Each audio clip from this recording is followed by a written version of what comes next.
બાળપણનું સ્વપ્ન છે કે પાછળ ક્યાંક વિચાર્યું કે શિક્ષણને કારકિર્દી તરીકે પસંદગી કરવી છે? હું કોલેજ દરમિયાન જે કંઈ કામ કરવા મળતા એ એવા રીતે કામ કરતા કે જેથી કરીને આપણે સારા શિક્ષક બનીએ અને સારી વસ્તુ આપણી અંદર ઇનપુટ થશે તો આપણે બાળકોને સારું આપી શકીશું.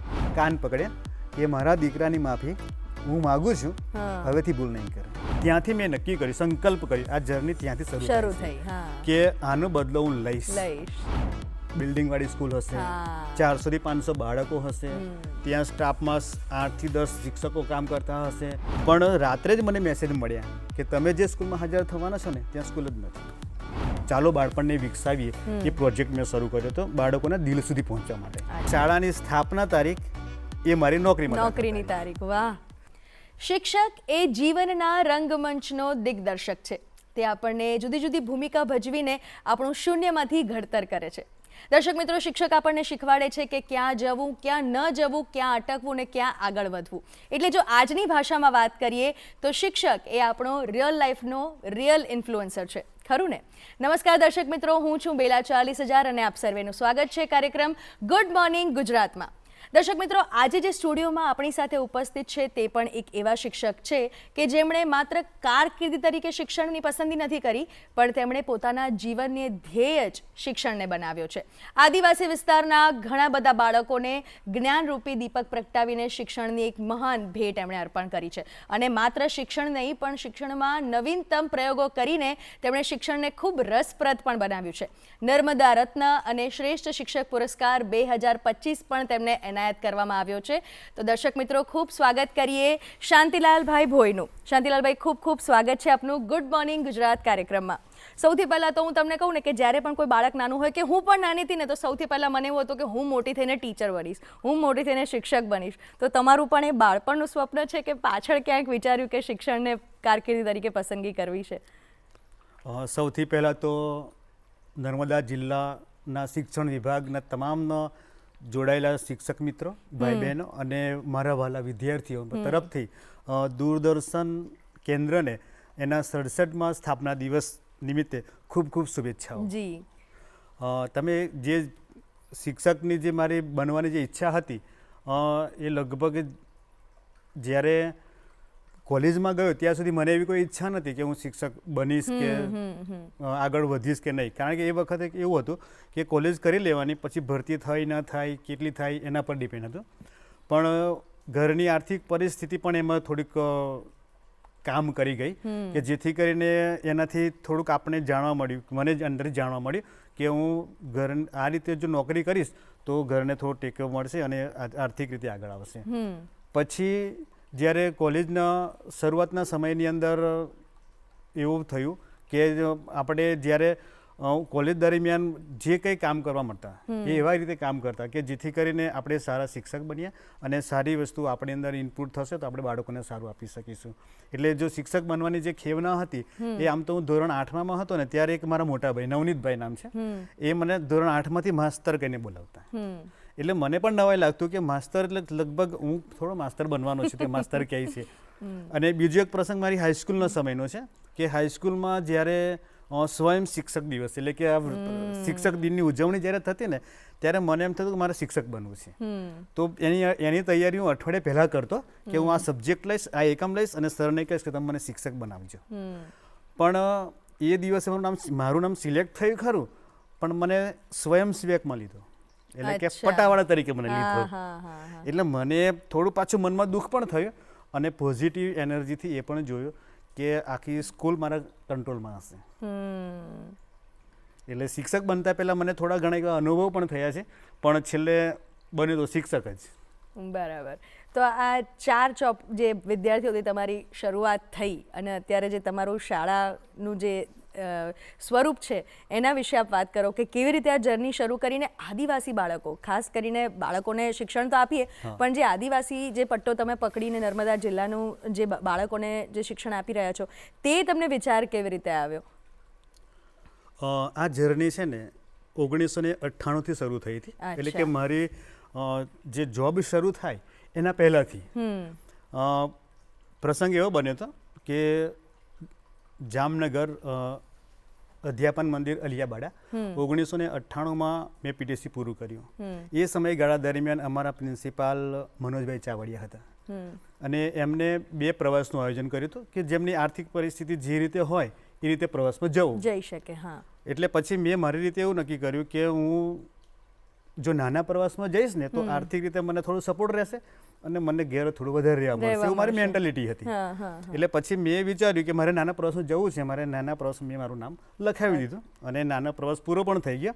પછી પ્રિન્સિપાલે જાહેરાત કરેલી કે જે નાના પ્રવાસવાળા જે તાલીમાર્થીઓ છે એ તાલીમાર્થીઓએ આ તારીખે આવવું અને મોટા પ્રવાસના જે 15 દિવસે આવવાના છે એ એમ રીતે આવી જશે. પણ અમે લોકોએ એવું નક્કી કર્યું, યુનિટી બનાવી કે આપણે એક કામ કરીશું કે જ્યારે મોટા પ્રવાસવાળા આવે ને ત્યારે જ આપણે આવીશું. કારણ કે એ લોકો ભેગા થશે તો જ ભણાવવાનું કામ થશે ને, આપણને એકલા થોડા ભણાવવાના છે કે પાઠનું આયોજન થશે એવું તેવું. પછી એવું વિચાર્યું અને અમે છૂટા પડ્યા. અને આપણને તો એવું હતું કે હવે યુનિટી થઈ છે એટલે કોઈ આપણને હરાવી નહીં શકે અને ત્યાં યુનિટી જોઈને પ્રિન્સિપાલ હાથ હેઠા કરી દેશે. પછી જ્યારે એ સમય પૂરો થઈ ગયો અને અમે બધા અમદાવાદ ગીતા મંદિરે ભેગા થયા. પછી સવારે વહેલા અલિયાબાડા પહોંચ્યા અને પ્રિન્સિપાલે બધાને ઉધડો લીધો. ઉધડો કહીશું તો કારણ કે હાથમાં બિસ્તરા હોય ને ત્યાં રોક્યા હોય ને પૂછપરછ કરતા હોય, પ્રસુતરી કરતા હોય અને ખુલાસા પણ માગતા હોય અને જે રસ્તે આવ્યા છો એ રસ્તે પાછા વળી જાઓ કારણ કે તમે શિક્ષકને બનવાને લાયક નથી. કારણ કે તમે રૂલ્સ એન્ડ રેગ્યુલેશન તમે એને તોડ્યા છે. પ્રિન્સિપાલને ની તમે જે એમને કીધું એ દિવસે તમે નથી આવ્યા. આદેશનું પાલન આદેશનું પાલન ન થયું અને સ્વાભાવિક છે કે શિક્ષક જો આજ્ઞા પાલન કરાવતો હોય તો જાતે પણ કરતો હોવો જોઈએ અને એ અમારી ટ્રેનિંગ હતી. તો એ દરમિયાન સારું તમે બિસ્તરા મૂકી દો તમારા રૂમમાં અને પછી ફ્રેશ થઈને સાંજની ગાડીમાં જતા રહેજો. અને પ્રિન્સિપાલનું રહેઠાણ અમારા છાત્રાલયથી દૂર હતો એટલે થોડા કોન્ટેક્ટમાં ઓછા હોય પણ દેખરેખ બધી રાખે કે ભાઈ પેલા ગયા નથી ગયા. પણ અમુક મારા જે મિત્રો હતા ને એ લોકોએ શું કર્યું કે પાડોશમાં જે રોડ જતો હતો ત્યાં ગાડી આપણે દાહોદના જે વ્યક્તિઓ ત્યાં ગાડી ખોદકામ કરીને ત્યાં ગુજરાન ચલાવતા હશે, કામ અર્થે ત્યાં આવ્યા હશે.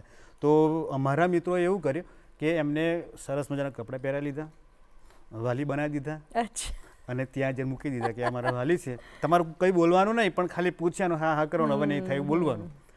અને ત્યાં ગાડીએ શોર્ટ આઉટ થઈ ગયું એમનું, પણ બચ્યો હું એકલો. હવે 3 દિવસ થઈ ગયા. તે વખતે કાગળ લખી શકાય, ફોનની કોઈ સુવિધા હતી નહીં. હા, લેન્ડલાઇન ફોન ચાલતા પણ ગામમાં કદાચ 1-2 જગ્યાએ હોય. પછી બન્યું એવું કે પપ્પાએ ગોધરાથી ફોન કર્યો હશે કે મારો દીકરો આવી ગયો છે ત્યાં. હા, તમારો દીકરો તો આવી ગયો છે પણ તમે જ્યાં હોય ત્યાંથી કોલેજ પર પહોંચો. અચ્છા, ડાયરેક્ટ પ્રિન્સિપલે તમારા ફાધરને કહી દીધું, વાત કરી દીધી. અચ્છા, એટલે પછી થયું એવું કે ફાધરને જ્યારે વાત કરી એટલે ધ્રાસકો પડ્યો કે મારો આ દીકરો તો પહોંચી ગયો છે તો મને પ્રિન્સિપલ બોલાવ્યા છે શું લેવા. પણ એ બોલવાની એમની હિંમત ના રહી કારણ કે લાગણીવશ થઈને એમને ફોન મૂકી દીધો અને બીજા દિવસે આવવા માટે નીકળી ગયા. અને પંચમહાલમાંથી જામનગર પહોંચ્યું એટલે આખી રાત બસમાં જઈને સવારે વહેલા ત્યાં પહોંચે. હવે જ્યારે મારી આંખ ખુલી છે અને સામે જ દેખાય છે કે પપ્પા દરવાજા પર ઊભા છે, સાક્ષાત ઊભા છે. એટલે મને થોડી વાર તો એવું લાગ્યું કે ખરેખર સપનું હશે પણ ખરેખર એ જ હતા. પછી મેં આવવાનું કારણ પૂછ્યું, પછી એમને બધી ડિટેલ કહી, મેં ફોન કર્યો હતો અને પ્રિન્સિપાલે મને અહીંયા બોલાવ્યો છે. પછી અમે ઓફિસ ટાઈમે પ્રિન્સિપાલને મળવા ગયા. હવે પાપા સાક્ષાત આવી જ ગયા છે તો એમ કે ચાલો હવે રૂબરૂ આપણે ફેસ ટુ ફેસ વાત કરી લઈએ. પછી ત્યાં ગયા એટલે પ્રિન્સિપાલે તો સીધું કહી દીધું કે સૌથી છેલ્લા તે તારા વાલીને બોલાયા છે તો તમે કુદરભાઈ તમે એક કામ કરો, તમારા દીકરાને તમે લઈ જાઓ. આટલા દિવસથી મેં એને સૂચના આપી છે છતાં એ પાલન નથી કરતો અને તમે આટલા 3 દિવસ લેટ છો તો એ શિક્ષક શું બની શું કરશે અને તમે લઈ જાઓ હવે. અને અમારા જે મનોજભાઈ ચાવડિયા સાહેબ ખરા ને એ સિદ્ધાંતવાદી પણ હતા અને ગાંધીવાદી પણ હતા. અને એમના હાથ નીચે જે 2 વર્ષ કાઢ્યા છે ને એ રિયલીમાં એવું લાગ્યું કે શિક્ષક તરીકેની તાલીમ મેં ત્યાં ખરેખર લીધી છે. પછી જ્યારે મનોજભાઈએ જ્યારે મને વાત કરી તો પપ્પાની આંખમાં આંસુ તો નથી આવ્યા કારણ કે એ લાગણીવશ થઈ ગયા અને એમને કાન પકડ્યા કે મારા દીકરાની માફી હું માગું છું, હવેથી ભૂલ નહીં કરે. અને જ્યારે એવો પ્રસંગ મેં જ્યારે જોયો ને ત્યારે મારા આખા શરીરની અંદર એક એવો વીજળીનો કરંટ દોડ્યો કે મારા આમ રૂવાડા ઊભા થઈ ગયા કે મારી એક ભૂલના કારણે અને આટલું એ મહેનત કરે છે છતાં પણ હું મારા પપ્પાને આ માફી મંગાવું છું, જ્યાં મારી ફરજ મેં એમ સેવા કરવાની આવે છે એની જગ્યાએ હું એમને માફી મંગાવું છું. ત્યાંથી મેં નક્કી કર્યું, સંકલ્પ કર્યો, આ જર્ની ત્યાંથી શરૂ શરૂ થઈ થઈ. હા, કે આનો બદલો હું લઈશ.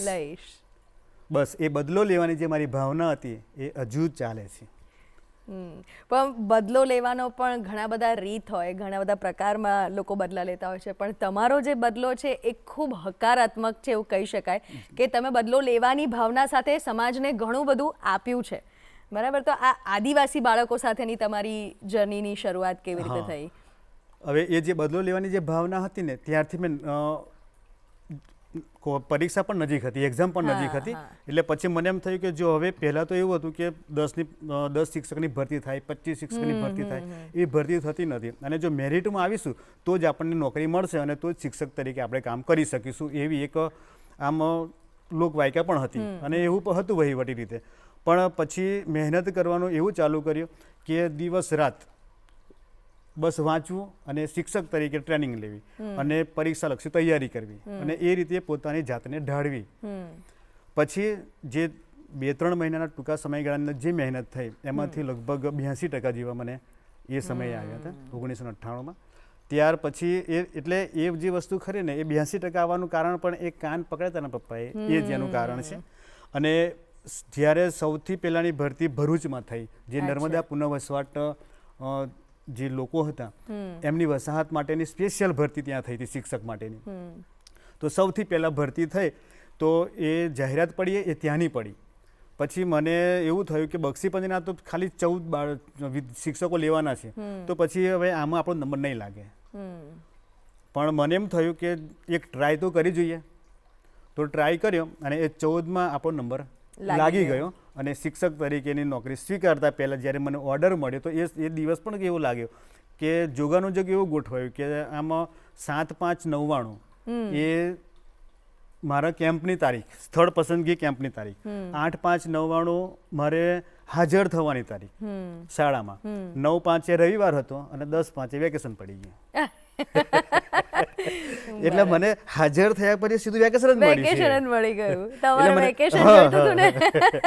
એટલે મારે જે પ્રિપેરેશન કરવાનું હતું, મારે જે માનસિક રીતે જે ગોઠવવું હતું, એ બધી વસ્તુઓનો મને સમય ઘણો બધો મળી રહ્યો.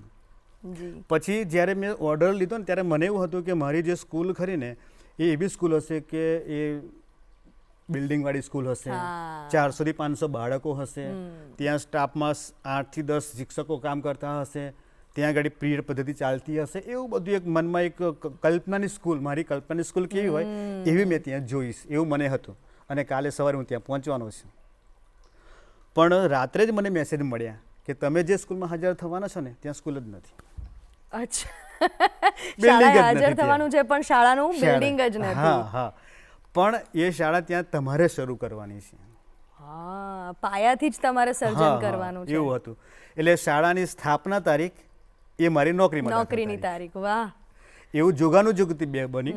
અને પછી ત્યાં પે સેન્ટરના શાળાના આચાર્ય હતા શંભુભાઈ તડવી, એમને મને સરસ મજાનો એવો સહકાર આપ્યો અને ઘણી બધી સમજ આપી કે તમારા જે જગ્યાએ ભણાવવા જવાનું છે, ત્યાં જે જગ્યાએ સ્કૂલ ચાલુ કરવાની છે એ જગ્યા નર્મદા વસાહતોની છે અને ત્યાં એ પણ એમની જમીન છોડીને, માતૃભૂમિ છોડીને આવ્યા છે અને તમારે એમની સાથે કામ કરવાનું છે, એમના બાળકોને ભણાવવાના છે, એમની સાથે ત્યાં રહેવાનું છે. પછી મને એમને ત્યાં પે સેન્ટરમાં હાજર કર્યો અને ત્યાર પછી એમના જે બાળકો હતા એ વસાહતના બાળકો એ નજીકની સ્કૂલમાં ત્યાં આગળ ભણતા હતા. પછી ત્યાં જઈ અને અમે બાળકોની મુલાકાત લીધી તો માત્ર 4 જ બાળકો હતા અને એક કાળું પાટિયું હતું, એક ટેબલ, એક ખુરશી અને એક અલમારી, આટલું એનું ઇન્ફ્રાસ્ટ્રક્ચર હતું. એટલે મને વિચાર આવ્યો કે 4 બાળકો, સ્કૂલનું બિલ્ડિંગ નથી, એક કાળું પાટિયું છે, એક મેજ છે, એક ખુરશી છે, તો આનાથી કરીશ શું? રેકર્ડ કંઈ જ નથી, બધું મારે જાતે બનાવવાનું છે. આવો મને એ વિચારવાનો સ્પેસ એ વેકેશન દરમિયાન મળી રહ્યો. એટલે શિક્ષક પણ તમે, પ્રિન્સિપલ પણ તમે, પ્યુન પણ તમે, કરતા ધરતા પણ તમે, કર્મચારી, બધું જ તમારે કરવાનું છે. હા, પછી એ જે સમયગાળા દરમિયાન મારું જે શરૂઆત થઈ 30 દિવસનો મને સમય મળ્યો ને એટલે મેં મારી જાતને પ્રિપેરેશન કરી લીધી કે કુદરતે મને આના માટે કંઈ નિર્મ્યો હશે, કે મને ત્યાં મોકલવાનું કારણ એ હશે કે હું ત્યાં કંઈક કરી શકું. એ જ્યારે ત્યાં હાજર થયો ને ત્યારે ઉજ્જળ હતું, પણ અત્યારે એ વસાહતની અંદર એક વિદ્યા સંકુલ ઊભું થયું છે. એનાથી એટલો બધો ફાયદો થયો છે, એનર્જી મળી છે આજુબાજુ. અને એમ જ નથી કહેવાતું કે સ્કૂલ એ શાળા એ ગામનું ઘરેણું છે. બિલકુલ. અને એનો જે પ્રભાવ ખરો ને, આજુબાજુ જે રહેતા લોકો હોય ને એ નિર્વ્યસની થયા છે, લડાઈ ઝઘડા નથી કરતા, સંપથી રહે છે.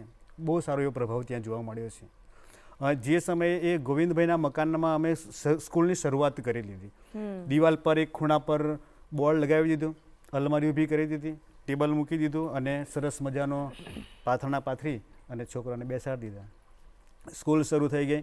જૂન મહિનાથી સ્કૂલ શરૂ થઈ. બરાબર. પછી જ્યારે એ જૂન મહિનામાં એવો સમય હતો વરસાદ વધારે પડે, આગળ તો ગાય ઢોર ઢાંખર જે મકાન માલિક હતા એ લોકોના ઢોર ઢાંખર બાંધેલા હોય, એટલે એ લોકો ત્યાં ગાડીનું જે એમનું છાણ હોય એની પણ એવી સ્મેલ આવતી હોય, એટલે અને બૂમો પણ એવા લોકો પાડતા હોય ઢોર ઢાંખર, એટલે આપણે પણ ડિસ્ટર્બ થઈએ. એટલે એ જે સમયગાળો હતો ને, 1 વર્ષનો સમયગાળો, એ એવો સમયગાળો હતો કે એવું થતું કે આપણે અહીંથી છોડીને જતા રહીએ, કે અહીંયા આપણા નોલેજને આપણે વધારીએ છીએ કે આપણા નોલેજનો ઉપયોગ કરવો છે, કઈ રીતે કરી શકીશું? અહીંયા મેનેજ કરવું જ અઘરું લાગે છે. પણ એ જે મકાન માલિક હતા ને, બહુ જ દયાળુ હતા. આજે પણ એ જ્યારે મળે છે ને, અને જ્યારે સ્કૂલની ક્યારેક કોઈ કાર્યક્રમ હોય છે ને, તો એ આવે જ છે. પછી એમને રોજ અઠવાડિયું થાય ને એટલે એ લીપી નાખે. અને અમારા સ્કૂલનો સમય એવો સાચવે કે ઢોર ઢાંખર ત્યાં હોય નહીં, સાફ સફાઈ ચોખ્ખી રાખે ને કે આપણને ખબર જ ના પડે કે અહીંયા ઢોર ઢાંખર બાંધેલા હોય. એટલું સરસ મજાનું ચોખ્ખું કરી રાખતા. અને જમવાના ટાઈમે જમવાની વાત હોય, ચા નાસ્તાની વાત હોય, આપણા કોઈ ગેસ્ટ આવ્યો તેમની સરભરા કરતા હોય, એટલે સરસ મજાનું એક વાતાવરણ એવું સેટ થઈ ગયું કે જેથી કરીને મને એવું થઈ ગયું કે હવે અહીંયાથી નથી જવું. અને થોડા સમયની અંદર સ્કૂલનું બિલ્ડિંગ બની. સ્કૂલનું બિલ્ડિંગ બન્યા પછી સ્કૂલની કામગીરી અને શૈક્ષણિક જે શીખવાની જે પ્રવૃત્તિઓ છે એટલી જબરજસ્ત ચાલી કે આજુબાજુમાંથી લગભગ અત્યારે સ્ટેચ્યુ ઓફ યુનિટી છે ને, એ બાજુનું એક ફળિયું હતું સિમલા કોલોની, ત્યાંથી 10-15 બાળકો ત્યાંથી સ્ટાફ બસમાં એ સ્કૂલમાં ભણવા માટે આવતા. અચ્છા. 15 કિલોમીટર જેવું થાય છે ત્યાંથી. તો એ ત્યાંથી બાળકો આવતા અને એમના આવવાથી 1 થી 7 ધોરણે સ્કૂલ શરૂ થઈ ગઈ. 1 થી 4 હતી, એની જગ્યાએ 5, 6, 7 શરૂ થઈને અપગ્રેડ થઈ. એટલે કે શિક્ષકનો ઇજાફો થયો, બિલ્ડિંગ ઇજાફો થયો, બાળકો ઇજાફો થયા. ત્યાર પછી અમને જેમ જેમ સરકારી ગ્રાન્ટ મળતી ગઈ, સરકારની સુવિધાઓ મળતી ગઈ, એમ અમે દરેક વસ્તુ વસાવતા ગયા. એટલે જેવી શાળા તમે ઇમેજિન કરી હતી ને એવી ધીમે ધીમે બનવા માંડી. બસ એ રીતે. અને એક મનમાં એક ખૂણામાં એ હતું કે મારે બદલો લેવો છે. અને બદલો લેવો એવો છે કે અહીંના જે બાળકો છે ને એમને પરફેક્ટ કરવા છે, અને એમને આપણા થકી કંઈક વધારે આપવું છે. અને અત્યારે આપણે જે સ્કૂલ જોઈએ છીએ ને, તો એટલી સરસ મજાનું આપણને ફાર્મ હાઉસ જેવું લાગે છે, બાગ બગીચા સાથે, બાળકોને ગમે એવું વાતાવરણ છે. બાળકને ઘરે રહેવું નથી ગમતું, શાળાએ આવું ગમે છે. બિલકુલ. અને જ્યારે અત્યારે તો એવું છે, બાળકો જે બાલવાટિકાના પહેલા બીજાના જે બાળકો ખરા ને, એમની જે નાની નાની બાળાઓ, એ તો રિસર્ચના સમય મારી આગળ પાછળ ગોઠવાઈ જાય. પ્રિન્સિપલ જેવું છે જ નહીં, પ્રિન્સિપલ જેવું એમને લાગે જ નહીં. ના, સાહેબ જોડે છાના છાના જોયા કરે, પાછા આવી જાય, નાસ્તાનો ડબ્બો ખોલી લે, એમાંથી ખાઈ લે, પાછા ગોળગોળ મીટાડી વળે. અને એવી બધી વાતો કરે ને કે આપણને એવું થાય કે ખરેખર આપણે જે મહેનત કરી છે ને એના ખીલેલા ફૂલ દેખાય છે આપણને. એટલે શિક્ષકનો જે પગાર છે ને એનું કોઈ એને જરૂર નથી હોતી, પણ જે બાળકોનો પ્રતિસાદ જે શિક્ષકને મળે છે ને એનું મુખ્ય એનું અર્નિંગ એવું કહી શકાય કે એનું મુખ્ય એને જે કમાયું એ છે. બીજું એ બી પૂછવું છે કે આ બાળકો જે 4 બાળકોથી શરૂઆત કરી, એ બાળકો અત્યારે ક્યાં છે અને એ બાળકો તમને મળે છે ખરા? હા, એ બાળકો આજે મને ખબર છે. જ્યારે વયપત્રકમાં પહેલું જ નામ હતું તડવી ભાવનાબેન. અચ્છા. એ અત્યારે તો એને મોટા મોટા છોકરાઓ પણ છે. 1999ની વાત છે. એ 4થા ધોરણમાં હતી. અને એને સ્કૂલમાં જેમ નજીક આવી ગઈ ને એમ એને દુઃખ થયું હતું, કારણ કે દૂર હતી ને તો એને જવાનું નહીં અને ઘરે રહેવાનું એવી ઈચ્છા હતી, ટાળી શકે. હા, પણ હવે નજીક આવી ગઈ ને એટલે સૌથી દુઃખ એનું હતું. એટલે મેં એને સ્કૂલમાં લાવવા માટે મારા કેવા પ્રયત્નો હોય કે એને સારી રીતે આપણે વાતચીત કરીએ, એને બાળગીતો ગવડાવીએ, એને ગમે એવું કરીએ. શરૂમાં તો આપણું ઉત્સાહ હોય એટલે આપણે એવું કરીએ, પણ એ શું કરે ખબર કે એ ઘરે કોઈ ના હોય ને તો માળિયા પર ચડી જાય. અને પેલા તો અત્યારે ત્યાં એવા પણ ઘરો છે કે ત્યાં છાપરાવાળા મકાન ને વચ્ચે ઘરની અને છાપરાની વચ્ચે માળિયું હોય, અને એવું અંધારું હોય ને કે આપણને દેખાય પણ નહીં. એટલે એવા સમયમાં પણ મારે નીચે ઉતારવી પડતી હતી, ઉંચકીને લાવવી પડે અને ઉંચકીને મૂકવી પડે. અને એ અત્યારે સારી એવી પોતાનો પરિવાર લઈને બેઠી છે અને એ લગભગ સંચાલક છે. અરે વાહ. અને એક વિદ્યાર્થી અત્યારે ITI ઇન્સ્ટ્રક્ટર છે. બોલો. ઝઘડિયા ખાતે. અને 2 વિદ્યાર્થીઓ એવા છે કે જે એક સિક્યુરિટીમાં છે અને એક આશ્રમ શાળામાં પ્યુન તરીકે નોકરી કરે છે વાહ. અને એમના ફોન પણ આવે છે. એટલે જેમનું શિક્ષણ તમે શરૂ કર્યું આજે બધા જ વેલ સેટલ Well છે settled એવું છે. કહી શકાય. એક ચાલો બાળપણને વિકસાવીએ તમે એક પ્રોજેક્ટ શરૂ કર્યો હતો, હા. તો એ પ્રોજેક્ટ પાછળ તમારો ઉદ્દેશ્ય શું હતો ને એ પ્રોજેક્ટ શું હતો? શાળાનો એ જે પ્રોજેક્ટ ખરો ને મને એ વસ્તુ પર વધારે દેખાયો કે આપણે કોઈની વાતો સાંભળી શકીએ છીએ, કોઈને બોલીને સમજી શકીએ છીએ અથવા તો આપણને સંભળાવીને સમજાવી શકે છે, પણ દિલની અંદર જે વાત હોય છે ને એ આપણે ભાગ્યે જ કોઈને કહીએ છીએ. તો બાળકનું જે દિલ ખરું ને એ એક માસૂમ હોય છે અને એ પોતાની વાતો જે પોતાનાથી મોટા હોય ને, મમ્મી પપ્પા હોય કે ભાઈ બહેન હોય અથવા તો પોતાના શિક્ષકોને નથી કરતા. અને અત્યારનો જે માહોલ ને સમય ખરો ને એ એવો સમય છે કે જે આપણે કાઉન્સેલિંગ જે બાળકોને મળવું જોઈએ તે મળતું નથી. તો 2014ની અંદર આ જે ચાલો બાળપણને વિકસાવીએ એ પ્રોજેક્ટ મેં શરૂ કર્યો હતો બાળકોના દિલ સુધી પહોંચવા માટે. અચ્છા. કારણ કે આદિવાસી બાળકો જ્યારે ઘરેથી શાળામાં આવે છે ને તો એમને એ ખ્યાલ નથી આવતો કે આપણે કોની જોડે વાત કરવી છે, ડરતા હોય છે અને લઘુતા ગ્રંથિથી પીડાતા હોય. બિલકુલ સાચી વાત છે. અને શરમ સંકોચ પણ હોય. એટલે કોઈ કદાચ 7મા ધોરણમાં છોકરી ભણતી હોય ને તો મારી જોડે વાત કરવામાં થોડી શરમાય કે સર જોડે શું વાત કરવાની. તો મને એવો વિચાર આવ્યો કે આપણે બાળકોના મનની વાત જાણવી હશે, એમના દિલ સુધી પહોંચવું હશે તો જ એમનો સર્વાંગીણ વિકાસ થશે. એટલે મને એમ થયું કે આપણે એવું એક બોક્સ મૂકીએ કે જે બાળકો પોતાના પ્રશ્ન મૂકે. અને આ જે ચાલો બાળપણને વિકસાવી અને એમાં બીજું એક પણ બોક્સ હતું જે પ્રાયશ્ચિત બોક્સ છે.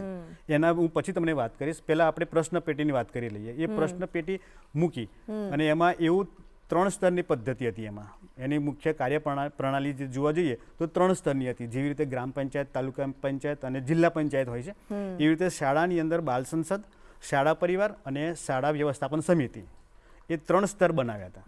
અને આપણે જ્યારે મેં વાત કરી કે તમારે આ સૂચના પેટી, પ્રશ્ન પેટીનો ઉપયોગ કરવાનો છે તો એ તમને જે મૂંઝવતા પ્રશ્નો હોય, તમને કોઈ તકલીફ હોય, તમને શાળામાં તકલીફ થતી હોય, તમને શાળામાં આવતા કોઈ રોકતું હોય, તમને પરેશાન થાય એવું કોઈ વર્તન થતું હોય તો તમે પ્રશ્ન બોક્સની અંદર તમે ચિઠ્ઠી નાખી અને તમે જણાવી શકો છો. અને આ પ્રશ્ન પેટી તમારે જ ખોલવાની છે અને એનું સોલ્યુશન તમારે જ લાવવાનું. અને શાળાની અંદર બાલ સંસદ સમિતિ છે. તો બાલ સંસદ સમિતિ શું કરે કે દર અઠવાડિયાના પહેલા ગુરુવારે, એટલે કે દર ગુરુવારે એ લોકો એમને રિસેસના ટાઈમે એ પ્રશ્ન પેટી લોક ખોલી અને જેટલી ચિઠ્ઠીઓ આવી હોય, પ્રશ્નો આવ્યા હોય એ મિટિંગમાં એની ચર્ચા કરે. અને ચર્ચા કર્યા પછી જે પ્રશ્નો એમનાથી સોલ્વ થાય છે અને 1 થી 7 ધોરણના પ્રશ્નો અમારા ગામડાના લેવલના જોવા જઈએ તો એટલા મોટા હેવી પ્રશ્નો નથી હોતા. દાખલા તરીકે પેન્સિલ લઈ લીધી છે, ચોપડી ખોવાઈ ગઈ છે, રબર ચોરાઈ ગયું છે, આને મને મારી લીધેલું ને આ રીતે એવા બીજા પ્રશ્નો હોય છે.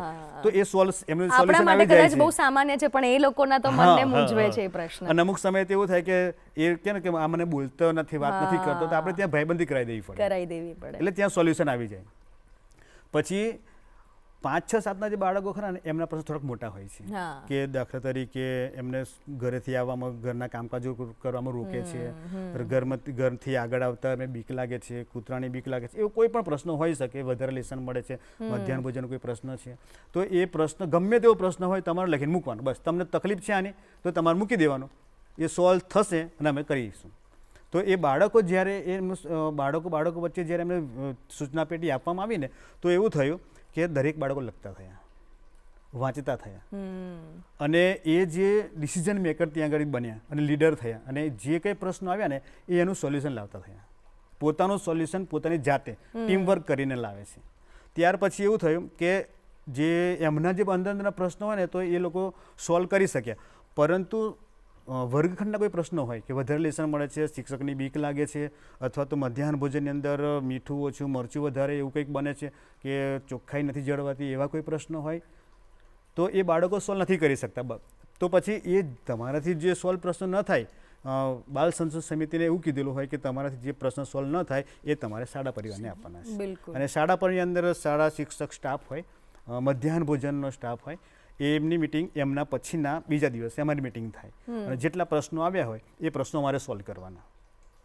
તો અમારાથી કેવા પ્રશ્નો સોલ્વ થાય કે જે મધ્યાહન ભોજન હોય, સ્કૂલ કમ્પાઉન્ડને લગતો કોઈ પ્રશ્ન હોય તો અમે એનું સોલ્યુશન લાવી શકીએ. શૈક્ષણિક પ્રશ્ન હોય પણ જ્યારે કૂતરાની બીક લાગતી હોય, કમ્પાઉન્ડ વોલ બહારની વસ્તુ છે, શાળા સંકુલ બહારની, તો એ સમયે શું થાય કે એવા જે સ્કૂલ બહારના જે પ્રશ્નો છે ને અમે શાળા વ્યવસ્થાપન સમિતિને આપી દેતા. બરાબર.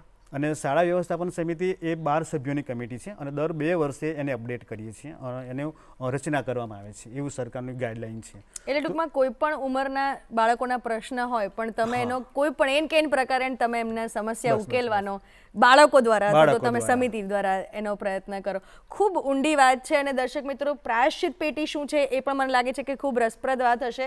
એ વાત કરીએ પહેલાં સમય થયો છે આ કાર્યક્રમમાં અત્યારે એક નાનકડા વિરામનો.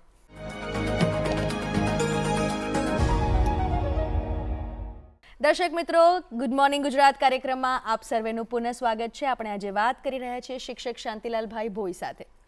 તેમના બાળકો વિશે તો આપણે ખૂબ બધી વાતો કરવાની છે, પણ આજે એક એવા વિદ્યાર્થીની પણ વાત કરવી છે કે જેમણે 82 વર્ષે તેમની પીએચડીની ડિગ્રી મેળવી છે. ખૂબ રસપ્રદ વાત છે, ખરું ને? તો રસીલાબેન શુક્લ પાસે જઈએ અને જાણીએ કે 82 વર્ષે પીએચડીની ડિગ્રી મેળવવા માટે આટલી બધી એનર્જી ક્યાંથી આવી.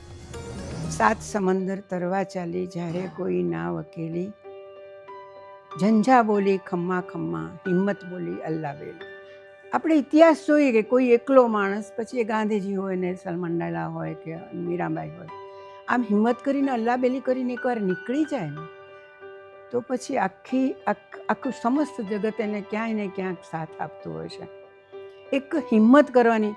જો જેવું મને સપનું હતું એવું ઘણાના મનમાં, સ્ત્રીઓના મનમાં, પુરુષોના મનમાં, બધાના મનમાં આવા સપના તો આપણે જોતા જ હોય છે. કિશોર વય જ એવી છે કે જ્યારે ઘણા બધા સપના કે હું આમ કરીશ, હું તેમ કરીશ, પછી કોઈ બી કારણસર ન થઈ શકે.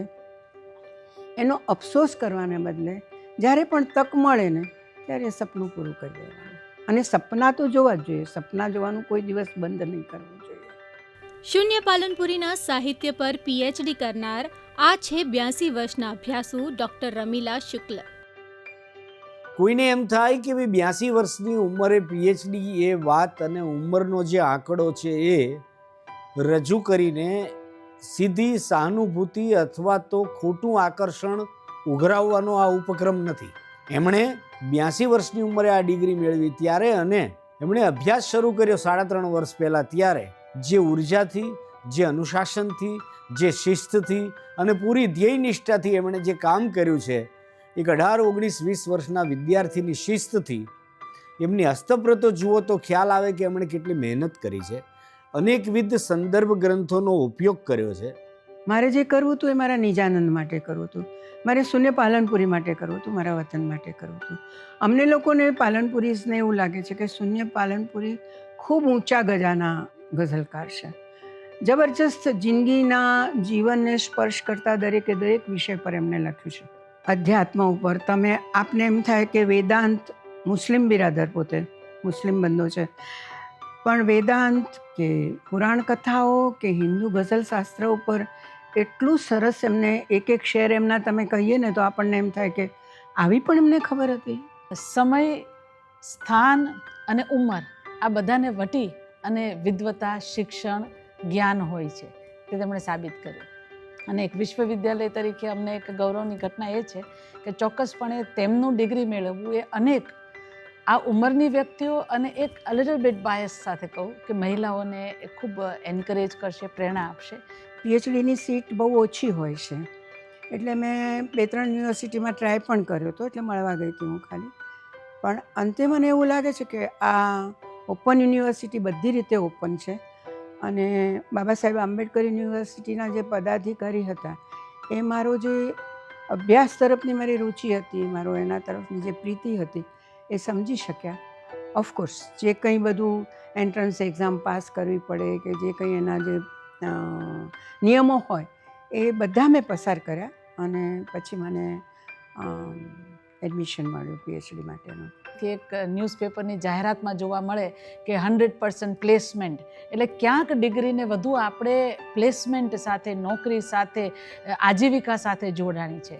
તો જ્યારે હકીકતમાં પહેલેથી ભારતમાં વિદ્યા કે જ્ઞાન જે છે એનો ધ્યેય હતો એ જ્ઞાન મેળવવું જ હતું. એટલે કોઈ પણ વસ્તુ ભણવું તો એ કેળવણી માટે, શિક્ષણ માટે, જ્ઞાન ઉપાર્જન માટે હતું.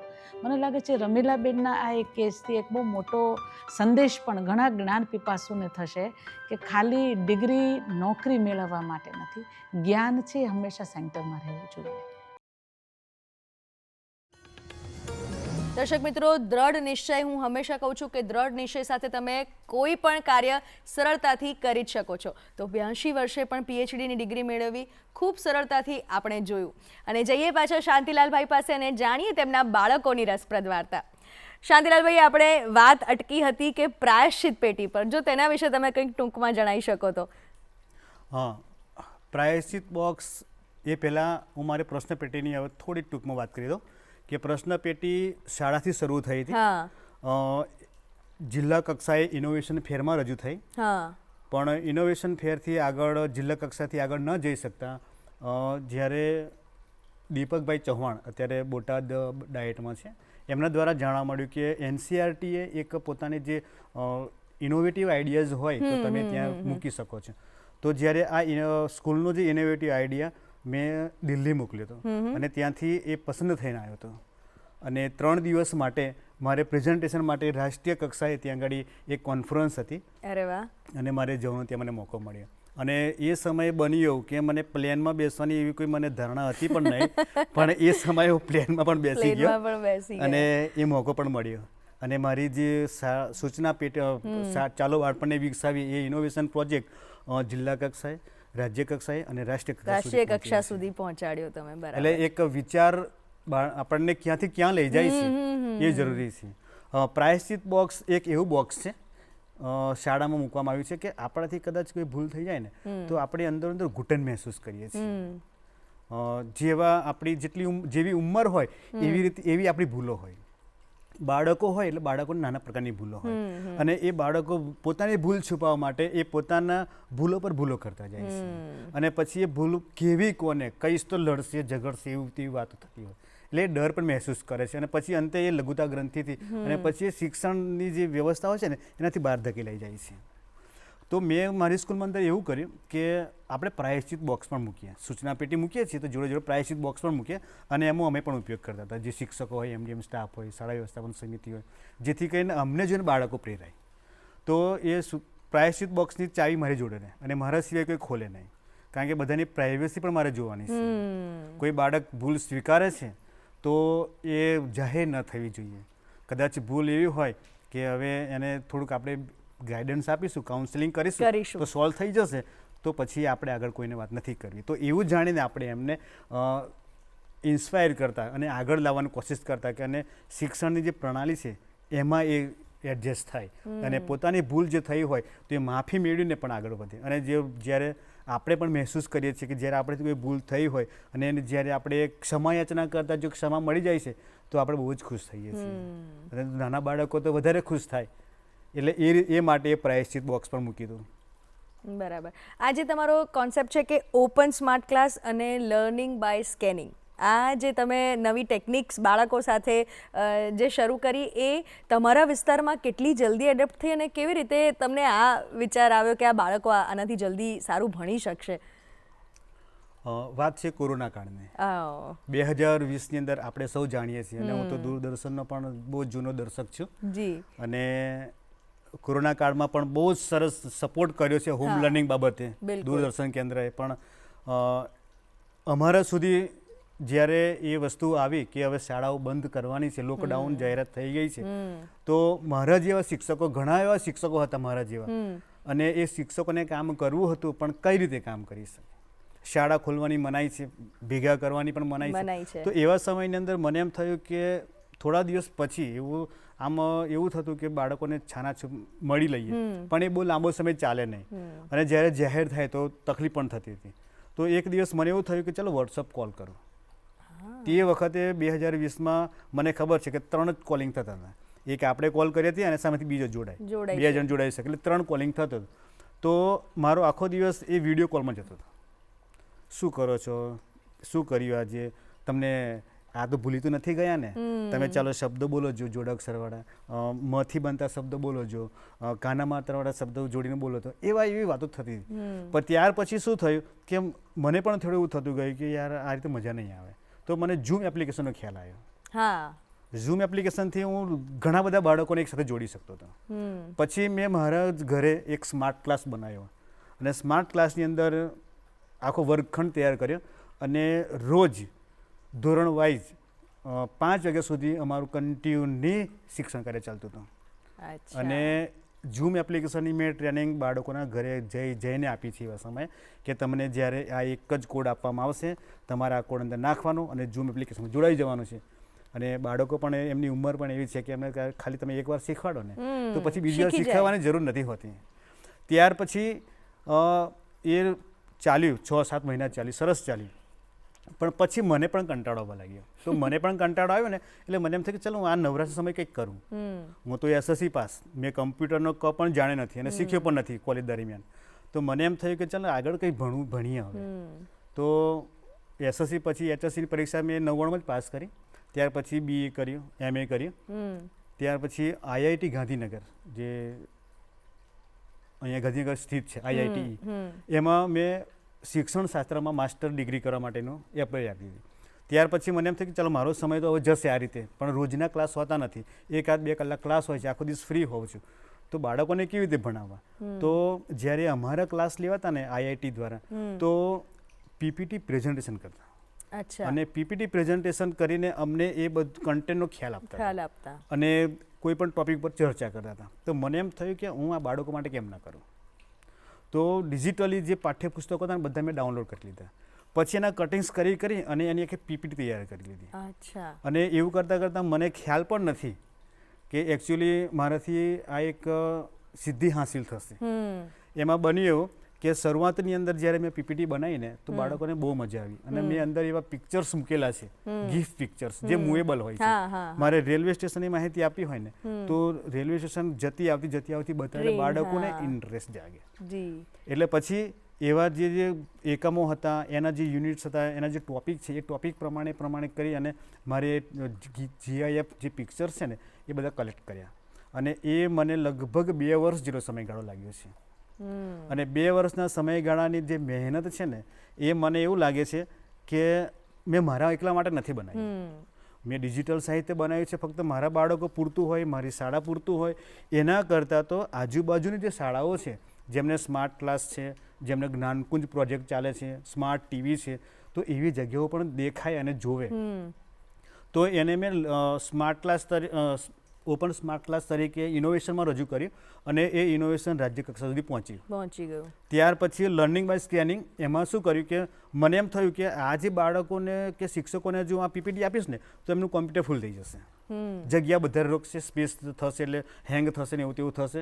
એના કરતાં તો એવું કરું કે મારું જે ડ્રાઈવ છે, ગૂગલ ડ્રાઈવ, એમાં આ બધી જ PPT મૂકી દઉં અને એને લિંક જનરેટ કરી લઉં. લિંક જનરેટ કરી અને મેં QR કોડ તૈયાર કર્યા. અને QR કોડ તૈયાર કરી અને બાળકોને ઘેર કટિંગ કરીને આપી દેવાના. તમે જોયા કરજો, સ્કેન કરીને જોવાનું. અને એમ પણ મને બીજો પણ આઈડિયા આવ્યો હતો કે આપણે પૈસા વગર, રૂપિયા વગર બજારમાં નીકળીએ છીએ તો ખરીદી કરી દઈએ. બરાબર છે. વગર ટેન્શને, કોઈ ચિંતા નહીં. તો પછી બાળક શિક્ષણમાં પણ આવું એક હોવું જોઈએ કે બાળક ધારે ને એ જગ્યાએથી સ્કેન કરીને શીખી શકતો હોવો જોઈએ. એવી રીતે એ લર્નિંગ બાય સ્કેનિંગ શરૂઆત કરી.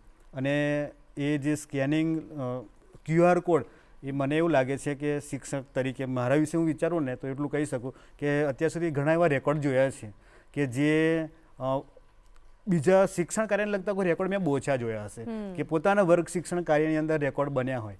અને સહજતા, અજાણતા અને નિસ્વાર્થ ભાવે કામ કરતાં એક એવી સિદ્ધિ હાંસિલ થઈ કે જે ઇન્ડિયા બુક ઓફ રેકોર્ડ અને વર્લ્ડ એક્સલન્સ ઓફ રેકોર્ડમાં એ નામ દર્જ થયું. ખૂબ ખૂબ અભિનંદન. અને ખરેખર ખૂબ સુંદર વિચાર છે કે ઘરે બેઠા પણ દરેક રીતે અને જ્ઞાન સાથે, જે ગમ્મત સાથે જ્ઞાન કહેવાય ને, એવું તમે પ્રયાસ કર્યો અને બાળકોને આપ્યો. મને એક વિચાર આવે છે કે અત્યારના બાળકો તો ટેક પ્રો છે, એમને બધું તમે કીધું કે એકવાર તમે ઝૂમ શીખવાડ્યું અને આવડી ગયું ને કરવા માંડ્યા. પણ જ્યારે તમે આદિવાસી વિસ્તારમાં શિક્ષણની શરૂઆત કરી ત્યારે માત્ર બાળકો નહીં પણ એમના વાલીઓ છે, એમના જે માતા પિતા છે, એમને કન્વિન્સ કરવા અઘરા પડ્યા ખરા કે શિક્ષણ કેટલું જીવનમાં જરૂરી છે અને શિક્ષણથી આગળ શું સિદ્ધિઓ મેળવી શકે? કેવી રીતે તમે એ કન્વિન્સ કર્યા એ મા બાપને? આમાં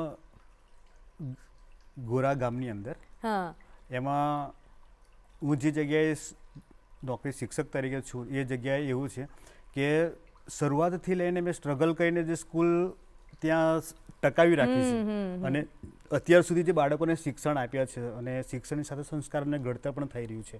તો ભલે જ બાળકો એમના ભણીને ગયા હોય પણ આજે પણ માન સન્માનથી એ લોકો જોવે છે. એટલે આપણે કદાચ કોઈ કામ સોંપણી કરીએ ને કે આટલું કરવાનું છે તો એટલો વિશ્વાસ હોય કે 100% થઈ જશે. એટલે જે બાળકો જોડે પોતાના મોબાઈલ ન હોય અથવા તો કોઈ ડિજિટલ ઇન્સ્ટ્રુમેન્ટ ન હોય તો પણ એ બાળકો એમાં જોડાતા, કારણ કે અરસપરસ એવો વ્યવહાર કે શાળાનું કામ છે તો બધાએ જ કરવાનું, એમાં બધી વસ્તુ ભૂલી જવાની. અને એટલે જ એ આદિવાસી બાળકો માટે જે કંઈ વસ્તુ કરવી પડી એ કરી છે. અમે દિવસ રાત એક કર્યો હશે. જ્યારે મારે આ લર્નિંગ બાય સ્કેનિંગ ને ઓપન સ્માર્ટ ક્લાસનું કામ ચાલતું ને તો જ્યારે રજાનો દિવસ હોય ને એ દિવસ જ મારું કામ કરવાનું. 2 વર્ષ ચાલવાનું કારણ જ એ છે કે શિક્ષણ કાર્ય દરમિયાન મારે એ કામ નહીં કરવાનું. હા, પણ રાત્રે મારે એ કામ કરવાનું ઓવર ટાઈમ કરીને, એટલે મને 2 વર્ષ જેટલો સમય લાગ્યો છે. અને એ સમયગાળા દરમિયાન જે વસ્તુ મળી છે એ વસ્તુ એવી રીતે મળી કે બાળકોને એ ઉપયોગી થાય ને હેલ્પફુલ થાય. પછી જ્યારે એ બાળકોને એ માટે રજાના દિવસોમાં હોય તો રજાના દિવસોમાં પણ અમે શિક્ષણ કાર્ય કર્યું છે કે જેથી કરીને બાળકોને એનો લાભ થાય. ત્યારે વાલીઓને ઓટોમેટિક પોતાના શિક્ષક પ્રત્યે અને પોતાની સ્કૂલ પ્રત્યે થોડુંક લાગણી પેદા થાય છે. અને જેથી કરીને આ બાળક શિક્ષક એવું કહે ને કે આટલું કરવાનું છે, અહીંયા સહી કરવાની છે, તે વાંચવા નહીં રહે કે ના અમને કીધું છે ને તો સહી કરી દેવાની નથી વાંચતા. અને આપણે પણ એવી રીતે કામ કરવાનું હોય છે, મૌખિક બોલી દેવાનું કે આમાં સહી છે અને આવું કરવાનું છે.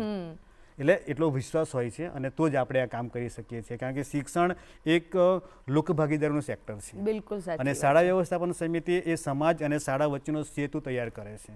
એટલે જેથી કરીને સમાજ અને શાળા બંને એકબીજાની નજીક આવે. અને શાળાને સમાજની એક લઘુ સંસ્થા પણ છે કહેવાય, બરાબર કે છે. જેથી કરીને સમાજમાંથી જ આવેલો એક બાળક શાળા અંતે એ સમાજમાં જ વિલય થવાનો છે અને બિલકુલ. સમાજના વિલય થઈ અને રાષ્ટ્રનું નિર્માણ કરવાનું છે. એટલે આ જે કંઈ કાર્ય થઈ રહ્યા છે ને એ મને એવું લાગે છે કે રાષ્ટ્ર નિર્માણમાં અને સમાજ નવનિર્માણમાં આપણે સૌ જે બાળકો તૈયાર કરીએ છીએ એનાથી સમાજને અને રાષ્ટ્રને ઘણો જ મોટો ફાયદો થશે. બિલકુલ, ખૂબ જ 100% સાચી વાત તમે કરી છે.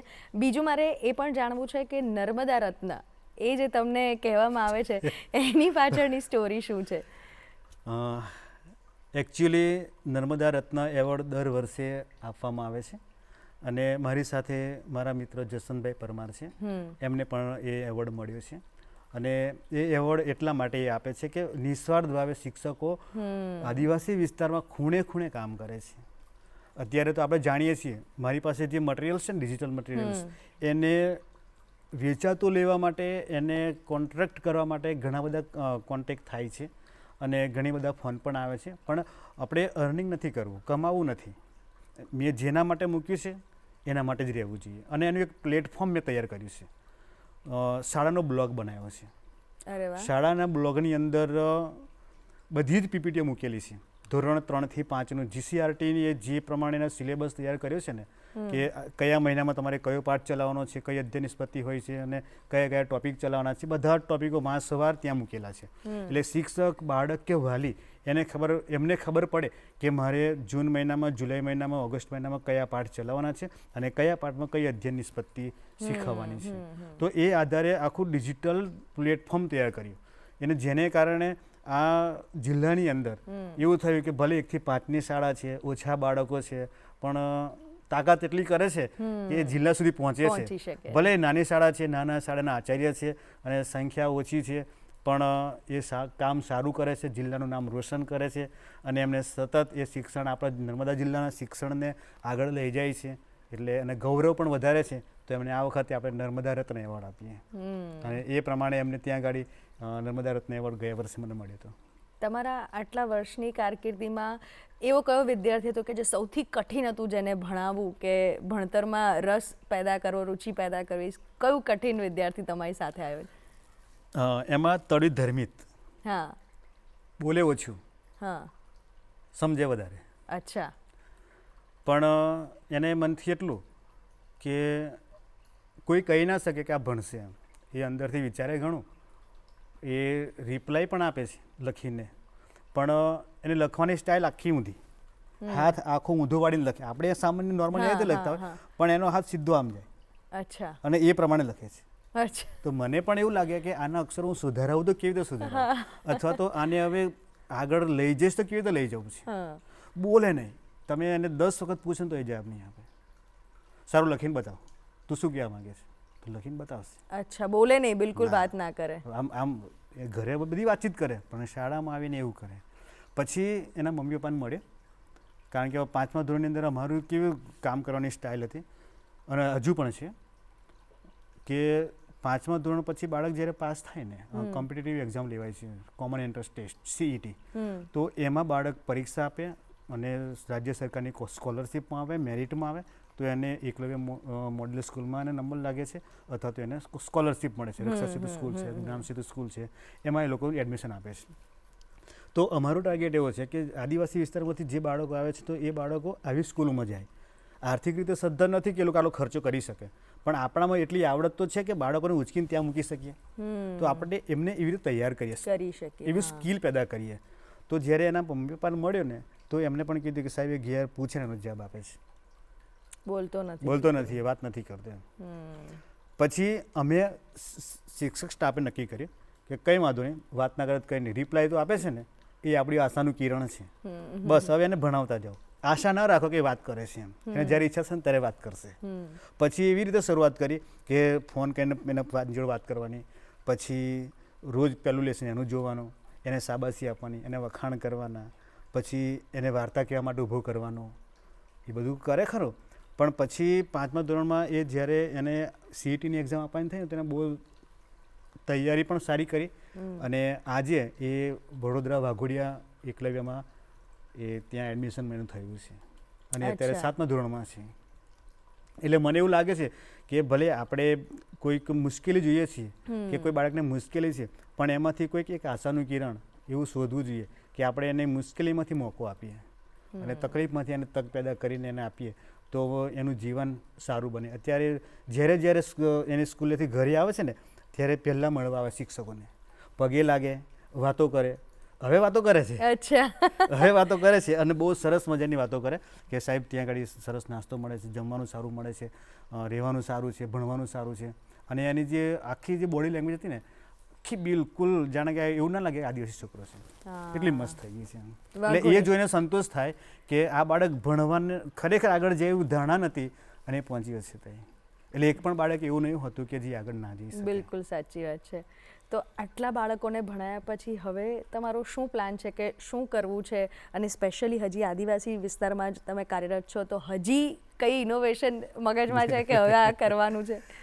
એકચ્યુઅલી હું એવું સમજુ છું કે ભગવાને આપણું શરીર જે બનાવ્યું છે ને એ જો શરીરને સમજી લે ને તો કોઈ શાસ્ત્રો વાંચવાની જરૂર નથી અને કોઈ વસ્તુ ક્યાંય શીખવા જવાની જરૂર નથી. દાખલા તરીકે શરીરની અંદર ભગવાને એક યુનિટી બનાવી છે. આપણા શરીર કોને કહીએ છીએ કે હાથ પગના બધા અંગોને કહીએ છીએ, બધા ભેગા થયેલા અંગોને શરીર કહીએ છીએ. જો એકાદું શરીરમાં દુખાવો હોય, પેન હોય અથવા તો કંઈ તકલીફ હોય તો આપણું મન બેચેન થઈ જાય છે. સામાન્ય માથું દુખતું હોય તો આપણને કોઈ કામ કરવામાં મન નહીં થાય અને તમે એ કામ સારું કરી નહીં શકો એમ. તો પછી એ સમયે એવું આપણને લાગે કે જો માથું દુખવાથી આપણો હાથ લખણ ના પડતો હોય તો હાથને પણ લાગણી છે, લાગણીથી જોડાયેલો છે, બરાબર. તો ભારતના નકશા સાથે પણ આને જોડેલું છે કે તમારું જે શરીર છે એ ભારત માતા જેવું છે, એ પણ એક યુનિટી છે. ગુજરાતમાં દંગા થતા હોય તો દિલ્હીમાં ચેન ના પડે, બરાબર, અને શ્રીલંકામાં મદ્રાસમાં પણ ચેન ના પડે. એટલે જમ્મુ કાશ્મીરમાં થતું હોય તો આપણને ચેન ના પડવું જોઈએ. એવી રીતે સ્કૂલની અંદર આપણે એવું રહીએ છીએ યુનિટી કરીને, તો એ રીતે રહેવો. અને બીજો એક ઇનોવેટિવ આ શરીરના પરથી જ એક મને આઈડિયા આવ્યો હતો કે મારા જે બાળકો ખરા ને એ અંગ્રેજી બોલવા પર અત્યારે 3 મહિનાથી મારું કામ ચાલી રહ્યું છે કે સ્પેસિફિક અંગ્રેજીના વાક્ય બોલતા થાય. પણ કોઈ પણ ભાષા બોલવી હોય તો અથવા તો શીખવી હોય તો પહેલાં બોલતા થવું પડે, પહેલાં સાંભળવું પડે, બોલવું પડે, પછી વાંચીને લખવું પડે. તો તે સમય એવું થયું કે આપણા શરીરના જે અંગો ખરા ને મેં સામાન્ય બધાને મોઢે કરાવી દીધા. Hair, head, forehead, nose, ear, lips બધું મોઢે કરાવી દીધું.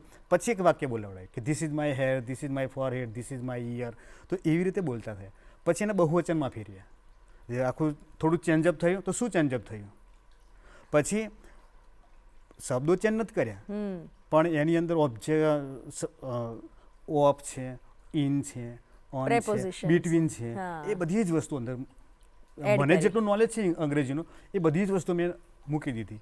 કે હું 1 થી 7 ધોરણમાં 7મા ધોરણ સુધી ભણ્યો ને પણ હું અંગ્રેજીમાં થોડું ઘણું શીખ્યો હતો પણ મારા જેવું એમને ના થવું જોઈએ કે જે છઠ્ઠા ધોરણમાં જાય ને તો કમસે કમ બોલતા વાંચતા થવા જ જોઈએ. એ રીતનું એક એ નવતર પ્રયોગ ચાલે છે અને એનું નામ છે ટોટલ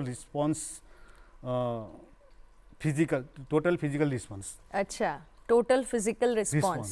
એટલે કે માત્ર 25 શબ્દો છે, 25 શબ્દોમાંથી 1001 વાક્ય બનાવ્યા છે. અરે વાહ. અને એવા વાક્યો છે કે બાળક ફક્ત સમજી જાય કે my eyes between my nose, okay, my hand longer than my head. એ રીતે એ લાંબુ ટૂંકું પછી એ નાનું મોટું એ બધી વસ્તુ સમજી શકે એવી રીતે 1000 વાક્યો જે બનાવ્યા. પછી એક વચન છે, બહુવચન છે, એટલે એવા ઇનોવેશન એટલા માટે કરવા પડે કે બાળકોને કંઈક નવું આપવું પડે. અત્યારે બાળકોને જો આપણે એકને એક ધાર્યું કંઈકની વસ્તુ આપીએ ને તો બાળક કંટાળી જાય. અને એવી તેવી એક્ટિવિટી જે આમાં રોજની અડધો કલાક અમારી એક્ટિવિટી ચાલે છે. અને આ એક્ટિવિટી ફક્ત 3, 4, 5 બાળકો નહીં, બાલવાટિકાથી લઈને 5મા ધોરણના બાળકો, જ્યારે અડધો કલાક અમને સાંજે મળે છે 4:30 વાગ્યાનો સમય, એ સમયે આ કામ કરીએ છીએ. એટલે એમને અંગ્રેજી પ્રત્યેનો જે હાવ છે ને તો દૂર થાય અને બોલતા થાય ને એટલે એમને થાય કે મને અંગ્રેજી આવડે છે, હું બોલી શકું છું. એટલે કે ધીસ ઇઝ માય હેરથી લઈને હેડ સુધી, ટો સુધી એ બધા જ અવયવ પોતાના વિશે બોલી શકે છે. અને હીજ છે, હર છે, એ પણ એ છોકરી છોકરા માટેના અલગ પણ પાડી શકે છે. પોતાના જાત જેટલું બોલી શકે કે કન્વર્ઝેશન કરી શકે. તમને એવું લાગે છે કે અત્યારના યુગમાં અંગ્રેજી દરેક બાળકને આવડવું ખૂબ જરૂરી છે તો જ એ ક્યાંય આગળ વધી શકે, એવું તમે માનો છો? એકચ્યુઅલી અંગ્રેજી વિષય એવો છે કે એ આંતરરાષ્ટ્રીય લેંગ્વેજ છે. બરાબર છે. અને બધા જ જે કાર્યક્રમો થતા હોય અથવા તો કોઈ વસ્તુનો ઉપયોગ કરવામાં આવતો હોય તો નોર્મલી જ્યારે ચેકબુક જોતા હોય, કોઈ જમા કરવાની સ્લીપ જોતા હોય તો અંગ્રેજી હિન્દીમાં હોય છે. તો અંગ્રેજી માધ્યમ અમારા ધોરણ 3થી શરૂ કરેલું છે. એટલે મને એવું લાગે છે, સરકારને એવું લાગે છે કે અંગ્રેજીનું નોલેજ હોવું જોઈએ. અને ઇંગ્લિશ મીડિયમની વાત આપણે નથી કરતા, પણ બાળક જેમ જેમ આગળ વધતું જાય છે એમ એની વય કક્ષા મુજબ એને અંગ્રેજી વિશેનું નોલેજ હોવું જોઈએ. અને હિન્દીની સાથે સાથે માતૃભાષાનું પણ નોલેજ એને હોવું જોઈએ. એટલે આગળ વધવા માટે એને જ્યારે મોબાઈલ ઓપરેટ કરવો છે, કોમ્પ્યુટર શીખવું છે, અથવા તો એવી કોઈ વસ્તુ શીખવી છે કે જે અંગ્રેજીને અનુલક્ષીને છે, અંગ્રેજી ભાષા જોડાયેલી છે, તો પછી એને અંગ્રેજી શીખવું જોઈએ, મારું એવું માનવું છે. ધોરણ 3થી અંગ્રેજી ભાષાનો પ્રવેશ થાય ને ખૂબ યોગ્ય છે, કારણ કે ઘણા બધા આપણા સાહિત્યકારોને બધા એવું માનતા હતા કે તમારું જે ઘડતર છે, તમારું જે નિર્માણ છે એ તમારી માતૃભાષામાં થાય ને તો જ એ સંપૂર્ણ રીતે થઈ શકે. અને સારી વાત છે કે ધોરણ 3થી અંગ્રેજીમાં કે સમાજમાં એ બાળક પાછું ના પડે. બીજું કે સર્વશ્રેષ્ઠ શિક્ષક 2025નો એવોર્ડ પણ આપે હમણાં જ લીધો છે, તો એના વિશે થોડી વાત કરો કે ક્યાંથી મળ્યો, કેવી રીતે, કેવો એક્સપિરિયન્સ હતો? આમ તો આ એક જર્ની હતી શિક્ષકની. અને જર્નીમાં રસ્તામાં આવતે આવતે જે સ્ટેશનો હોય એવું માનવાનું કે આ એક સ્ટેશન છે અને સ્ટેશનમાંથી આ વસ્તુ મળી છે તો એ એચીવ કરીને સહર્ષ સ્વીકારી લેવાની. એવોર્ડ મેળવવાનો કોઈ એવો મકસદ નથી હોતો મારો કે હું એવોર્ડ મેળવવા માટે કામ કરું છું, પણ એવોર્ડ મને એનર્જી આપે છે. આગળ મારે શું કામ કરવું છે એના માટેનું જે એનર્જી મળતી હોય, જે પોષણ મળતું હોય મને એમાંથી મળે છે. જેથી કરીને એવી લાલસા પણ નથી રહેતી કે આપણે એવોર્ડ મેળવીએ. પણ જ્યારે 2020માં મને તાલુકા કક્ષાનો જ્યારે શ્રેષ્ઠ શિક્ષકનો એવોર્ડ મળ્યો ને ત્યારે 2020માં તાલુકા કક્ષાનો મળ્યો. તો એમાં નીપાબેન જે અમારા ડીઈઓ હતા, તો એમના કહેવાથી મેં તો ખાલી ફોર્મ જ ભર્યું હતું કે તમે તમારે મોકલવાનું છે અને આ કરવાનું છે. કારણ કે એમને જે ઓનલાઈન શિક્ષણ જે જોયું હતું ને એમાં એ પ્રભાવિત થઈ ગયા હતા કે તમે તાલુકાનું તો મૂકો જ. તો મેં ખાલી ફાઇલ મૂકી હતી અને ફક્ત ફોટોગ્રાફ્સ કંઈ નહીં, તો તે જ વખતે તાલુકાનું મળી ગયો હતો. હવે તાલુકાનું મળે પછી મને થોડી એનર્જી મળી કે મને કંઈક અહીંથી મળે છે ખરું, પણ લેવું છે અને સારું કરવું છે. જો આપણે કામ કરવું હશે તો પેટ પણ ભરવું જ પડશે. જો આપણે પોષણ નહીં મેળવીએ તો આપણે કામ પણ નહીં કરી શકીએ. એટલે પોષણ મેળવવા માટે મારે આ કામ કરવા પડશે અને આ પોષણ મેળવવા માટે આ કામ કરવું પડશે. એટલે બંનેનું જોડાયેલું છે આ.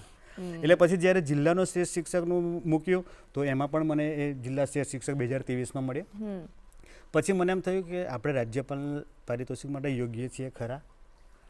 પછી જ્યારે એનું સ્ટ્રક્ચર બહાર પડ્યું ને તો મેં જોયું કે કદાચ લાગે છે ખરું કે કદાચ આપણે એલિજિબલ છીએ.